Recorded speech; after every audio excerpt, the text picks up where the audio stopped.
Hello बच्चों, कैसे हो? Welcome to all of you Topper Physics. As you know I am Manish Ranjan. और आज हमको वीडियो जो बताने वाले हैं, जिस वीडियो को, वो है prism and dispersion of light.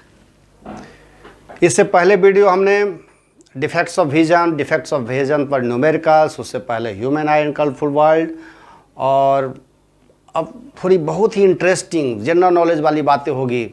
मज़ा भी आएगा, आसान भी है, लेकिन बहुत ही अगर आपने अच्छे से पढ़ाई नहीं किया, कंसेप्ट क्लियर नहीं किया तो कंफ्यूजिंग भी है। क्योंकि लाइट हमेशा से माइंड में ऐसा रहा कि आसान है, लेकिन अगर आपने बारीकी से उसके go through the study depth में नहीं गए तो हमेशा मतलब थोड़ा बुक के अंदर जा कर के आँख को थोड़ा बंद करके सोचना है। तब वाकई में एक बार अगर आप समझ में आ गई तो आप भूलना भी चाहोगे तो नहीं भूल पाओगे। ठीक है, तो हम करते हैं prism and dispersion of light. Topic को आगे बढ़ाते हैं। Prism, what is prism? नहीं, प्रिज्म क्या है? प्रिज्म इस तरीके का जो भी ट्रांसपेरेंट ग्लास है, ये कुछ नहीं, एक ट्रांसपेरेंट ग्लास है इस तरीके का, rectangular slab, this is called prism. मतलब इस तरीके का जो भी है ट्रांसपेरेंट, मतलब ऐसा ट्रांसपेरेंट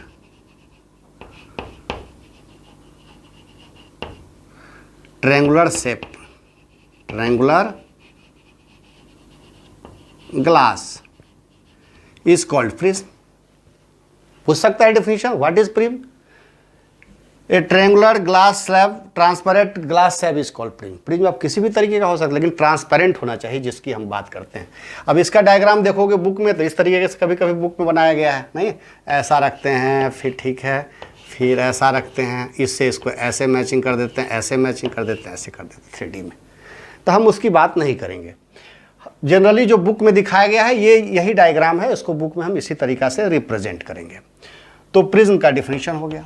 अब एंड डिस्पर्सन ऑफ लाइट क्या होती है कि डिस्पर्सन, इससे पहले हम थोड़ा एक चीज़ और पढ़ेंगे। प्रिज्म के बाद रिफ्रैक्शन एट प्रिज्म, नहीं, रिफ्रैक्शन ऑफ लाइट, मतलब ऐसा refraction of light,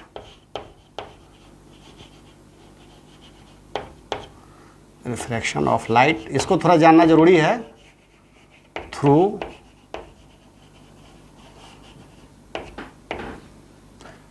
A prism. Prism कहने का मतलब मेरा है कि ग्लास प्रिज्म, नहीं मतलब वो ट्रांसपेरेंट है। ठीक है, तो ये चीज ध्यान रखना, प्रिज्म कहने का मतलब ग्लास प्रिज्म। तो जैसे कोई प्रिज्म है ऐसे अगर कोई रेज ऑफ लाइट ऐसे जाती है, तो जैसे ही प्रिज्म एंटर करती है वो जाना तो चाहिए इस तरीके से,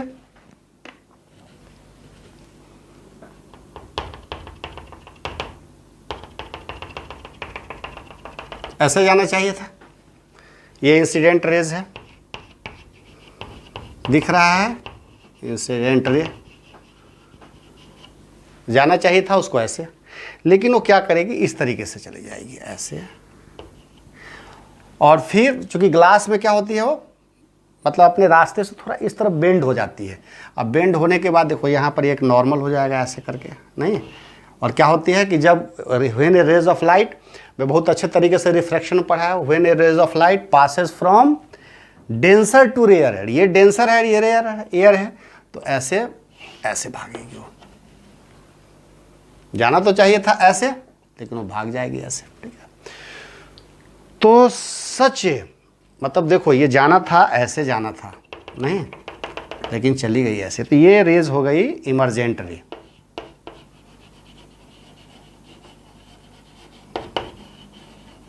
सब बोर्ड पर ही याद हो जाएगा। ठीक, तो देखो, when a rays of light passes through the, when a rays of light passes through the prism and it bends towards the base, हमने क्या देखा, bends towards the base, और उसके बाद then after, और उसके बाद after refraction it becomes a emergent ray. तो ये जो एंगल होता है, एग्जाम में क्वेश्चन पूछा जाता है कि ये एंगल क्या एंगल कहलाता है, एंगल ऑफ, ये एंगल कहलाता है angle of deviation, angle of deviation. तो इसमें दो चीज रिमार्क रखने वाली चीज है। पहला चीज when a rays of light passes through a prism, prism से जब पास करता है, जब प्रिज्म से पास करता है, क्या करता है, प्रिज्म से पास करता है क्या, रेज ऑफ लाइट, तो क्या होता है इसमें, बेंड्स टुवार्ड्स द बेस, ठीक है, अपने बेस की तरफ थोड़ा झुक जाती है। दूसरा चीज़ जो याद करने वाली चीज़ है इसमें, ध्यान रखने वाली चीज़ है कि angle of deviation. Angle of deviation क्या है, एंगल ऑफ डिविएशन का हमेशा डिफिनीशन पूछा जाता है एग्जाम में, कोई भी तुमसे पूछ भी सकता है। The angle between the incident ray, ये भी तो इंसिडेंट ही रे का एक पार्ट है ना भाई, अगर रे अगर सीधी जाती तो ऐसे जाती, तो the angle between the incident ray and the emergent ray, the angle between the incident ray and the emergent ray is called the angle of deviation. तो लिख दो the angle between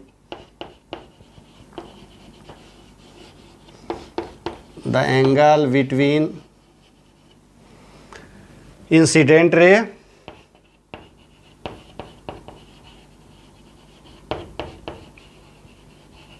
and emergent ray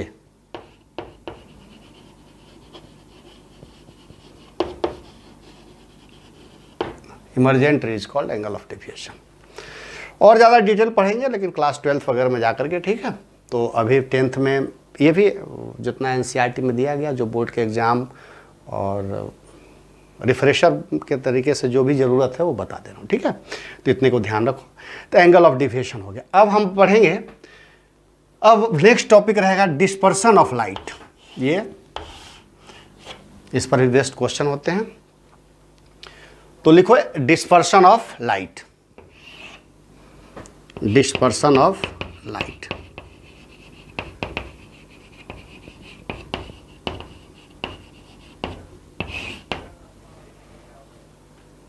चलो इसको पहले note कर लो, उसके बाद dispersion law of light में चलते हैं आगे, ठीक है। मिटा देता हूं, नोट कर लो पहले। तो चलो फिर अब डिस्पर्सन ऑफ लाइट। अब next topic dispersion of light. Dispersion का मतलब क्या होता है, नहीं, डिस्पर्सन मतलब जो कलर है, लाइट के जो कलर हैं वो अपने अलग अलग कंस्टिट्यूएंट्स में, अलग अलग कलर में डिस्ट्रीब्यूट हो जाना। मतलब इसको हिंदी में मुझे जहाँ तक याद है इसको बोलते हैं वर्ण विक्षेपण। मतलब जितने भी कलर्स हैं वो अपने अपने कॉन्स्टिट्यूएंट्स में अलग हो जाए, तो डिस्पर्स हो जाना। नहीं कहते हैं कि डिस्पर्स हो गया, ये नहीं, डिस्पर्स हो जाना। न्यूटन ने क्या देखा इन डिस्पर्सन ऑफ लाइट, टॉपिक का नाम डाल दो डिस्पर्सन ऑफ लाइट।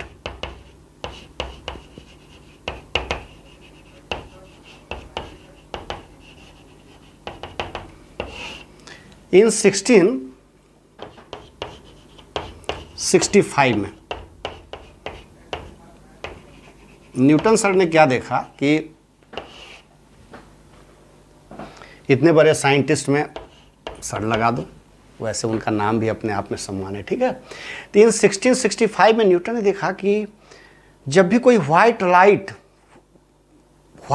जो है ना, जो हम रेज ऑफ लाइट, सन की जो लाइट देखते हैं, जो सनलाइट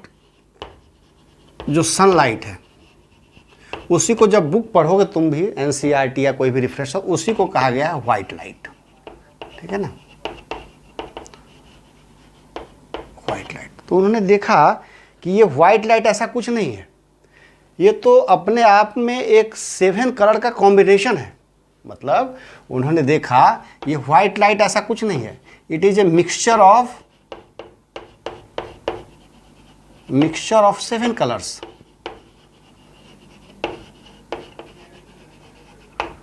उन्होंने देखा कि ये तो मिक्सचर ऑफ 7 कलर्स है। तो उसके लिए उन्होंने एक एक्सपेरिमेंट किया, देखा कि जब कोई ऐसा कोई है, प्रिज्म है कोई, उन्होंने एक प्रिज्म लिया, ट्रांसपेरेंट प्रिज्म, और यहाँ से जैसे ही एक रेज ऑफ लाइट ऐसे पास किए और यहाँ पर एक स्क्रीन लिया, तो देखा कि अरे ये तो जितने भी अपने पहले 7 बना लो, 7 कलर में जा रहा है, A 1 2 3 4 5 6 7।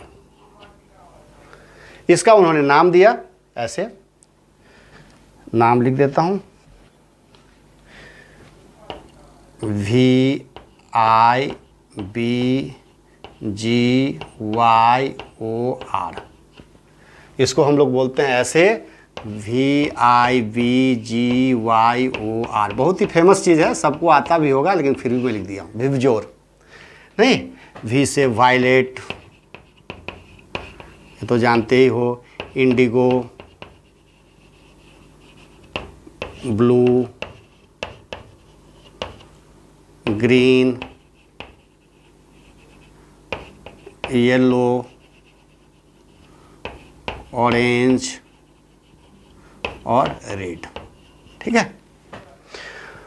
तो न्यूटन सर ने क्या देखा कि जब भी when a rays of light passes through the prism, when a rays of light passes through a prism, it disperse into the 7 colours. नहीं, तो अब ये जो उस मतलब it deviates, it is dispersed into the 7 colors and such a band of, इसको उन्होंने कहा band of spectrum, band of spectrum, या स्पेक्ट्रम को ही बोलते हैं एक्चुअली में। Spectrum is a band of, ऐसा बैंड, स्पेक्ट्रम ऑफ 7 कलर्स। ठीक है। तो इसको ऐसे बोल सकते हो कि when a rays of light passes through a prism and it constitutes into the 7 colors on a board, such is called the dispersion of light on a screen is called the dispersion of light। हाँ, इसमें जो जानने वाली चीज़ ये है कि देखो, सबसे जो ये रेड ही क्यों सबसे ऊपर रहता है, रेड सबसे ज़्यादा क्यों दिखता है, उसका कारण ये है कि जो रेड कलर होते हैं, कहाँ लिखूँ, कहाँ लिखूँ, देखो यहाँ लिखता हूँ, जो रेड कलर होते हैं, रेड कलर का जो वेव लेंथ होता है, याद करो, रेड कलर का जो वेव लेंथ होता है, रेड का जो वेव लेंथ को हम लोग लैम्डा से इंडिकेट करते हैं। ठीक है, ये सबसे ज़्यादा होता है, रेड का मैक्सिमम होता है, और इसकी थोड़ी स्पीड भी ज़्यादा होती है। मतलब इसका मतलब ये हो कि ये 7 जो भी कलर्स है अपने आप में अलग अलग आदमी हैं। जैसे हम लोग अलग अलग तरह के लोग हैं, अलग अलग तरह के आदमी हैं, तो इसी तरीके से बिल्कुल डिफरेंट चीज़ है। हमें तो दिखता है एक वाइट लाइट, मतलब सबकी जो स्पीड है प्रिज्म के अंदर दौड़ने की स्पीड, जिसको हम स्पीड बोलते हैं, इस सभी के दौड़ने की स्पीड अलग अलग है, अलग अलग नहीं है। तो देखो, रेड यहाँ पहुँच गया और ब्लू यहाँ पहुँच गया, वायलेट यहाँ पहुँच गया, सबसे ऊपर रेड पहुँच गया, नीचे वायलेट पहुँच गया, तो सबके दौड़ने की स्पीड अलग है। मतलब ये कहा सकते हो कि रेड की स्पीड जो है ना, वो सबसे ज़्यादा, मतलब स्पीड इसका रेड का मैक्सिमम है। ये चीज़ मुझे पता चला।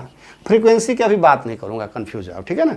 मतलब वेवलेंथ का जस्ट अपोजिट फ्रीक्वेंसी होती है। वेवलेंथ का जहाँ मैक्सिमम है वहाँ फ्रीक्वेंसी मिनिमम होगी। चलो हम उसकी बात नहीं करते। जो एग्जाम में पूछा जाता है कि अब रेड कलर ही क्यों सिग्नल में लगाया जाता है, क्योंकि उसकी वेवलेंथ बड़ी होती है।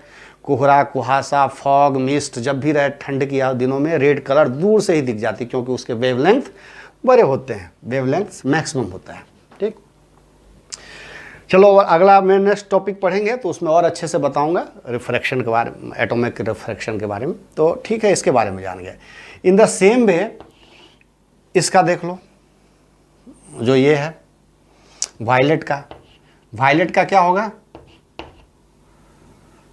वायलेट का भी, सॉरी, वायलेट का जो वेवलेंथ है क्या होगा, इसका वेवलेंथ सबसे नीचे है तो क्या होगा वेवलेंथ, मिनिमम। नहीं, देखो रेड बहुत जल्दी पहुंच गया स्क्रीन पर, ये बाद में पहुंचा, इसका स्पीड जो होगा वो क्या होगा, मिनिमम। ठीक, तो ये ध्यान रखना है। तो डिस्पर्शन ऑफ लाइट का definition, when a rays of light passes through a prism it constituents into the 7 colours, is such a 7 colour is called the dispersion of light. Okay, तो यही चीज जानने वाली चीजें हैं कि सबसे इसमें जानने वाली चीजें हैं कि विवजोर होता है रेड, ऊपर होता है, वायलेट नीचे होता है। रेड ऊपर क्यों होता है? क्योंकि उसकी स्पीड ज़्यादा होती है, उसके वेवलेंथ ज़्यादा होते हैं। और व्हाट इज स्पेक्ट्रम? नहीं, what is spectrum? The band of 7 colours is called the spectrum. ऐसे व्हाट इज स्पेक्ट्रम ऐसा भी पूछा कि the band of 7 colours is spectrum. What is white light? The mixtures of 7 colours is called white light. तो इसमें ऐसा कुछ अपने मन से डिफिनीशन बना सकते हो। मेरा उद्देश्य समझाना, लास्ट में फिर बोल रहा हूँ, go through the book for better concept या बेटर स्टडी। कंसेप्ट तो यहाँ दे रहा हूँ। अच्छा, न्यूटन ने एक चीज़ और देखा, उसको कहते हैं रिकॉम्बिनेशन। रिकॉम्बिनेशन नहीं, रिकॉम्बिनेशन ऑफ, हाँ रिकॉम्बिनेशन बोल सकते हैं, रिकॉम्बिनेशन ऑफ 7 कलर्स या जो भी कहो, या बैंड ऑफ 7 कलर्स। जो भी बुक देखोगे तो उसमें केवल रिकॉम्बिनेशन के नाम से दिया गया, ठीक है। तो उसने ये देखा कि इसका अगर हम रिवर्स करते हैं तो वो भी ट्रू है। जैसे 7 कलर्स में डिस्ट्रीब्यूट किया, यहाँ पर फिर एक प्रिज्म ले आए, अपन यहाँ पर एक प्रिज्म ले आए और इस 7 कलर को अगर मिक्स कर दे तो देखा गया कि फिर वो एक वाइट लाइट हो गया। नहीं, ये क्या है? ये वाइट लाइट है। तो उसने न्यूटन साहब ने देखा कि रिवर्स इज ऑल्सो ट्रू, मतलब रिवर्स इज ऑल्सो ट्रू, मतलब रिवर्स इज ऑल्सो ट्रू मतलब ऐसा कि जैसे देखो ये है, ठीक है, और ठीक हमने फिर यहाँ पर एक ऐसा, ये क्या है? White light. कोई प्रिज्म है, यहाँ से हमने लाइट को पास किया, 1 2 3 4 5 6 7 ऐसा, ठीक है। हमने क्या किया? ऐसा करके फिर हमने ऐसा इस तरीके का एक प्रिज्म उल्टा लगा दिया, और यहाँ पर हमने क्या किया? एक स्क्रीन डाल दिया। ये है स्क्रीन।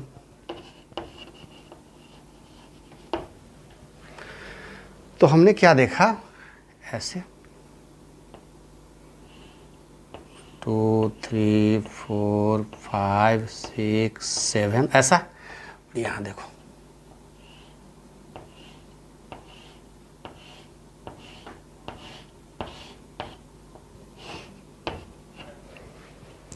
हमने देखा क्या कि ये जो है ना, अलग अलग कलर है 7, रेड और ब्लू, ऐसे विवजोर, ठीक है। और जब ये यहाँ पर आया तो फिर एक जगह से निकल करके फिर ये क्या निकल गया? White light. स्क्रीन पर जो मुझे मिला वो वाइट लाइट मिला। तो न्यूटन सर ने देखा कि एक जो इसका अगर हम रिकॉम्बिनेशन करते हैं तो फिर हमें एक वाइट लाइट मिलता है। मतलब 7 कलर्स को, if the 7 colours band of spectrums can be obtained, spectrum can be obtained by recombination of 7 colors and white light, we get the white light। तो बड़ा ही इंटरेस्टिंग चीज़ है कि इसका रिवर्स भी जो है ना ट्रू है, इसी को रिकॉम्बिनेशन कहते हैं।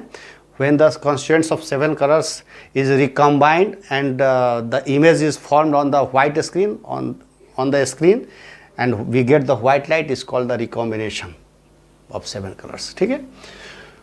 तो इसमें जानने वाले एक प्रिज्म का डिफिनेशन हमने जाना, एंगल ऑफ डेविएशन जाना, फिर डिस्पर्सन ऑफ लाइट को हमने जाना, फिर बैंड ऑफ 7 कलर्स, किसका सबसे वेवलेंथ ज़्यादा होता है, रेड क्यों सबसे ज़्यादा दिखता है, वायलेट कम दिखता है। वायलेट को हम लोग क्यों नहीं रेड सिग्नल के रूप में यूज करते हैं? क्योंकि उसका वेवलेंथ बहुत कम होता है।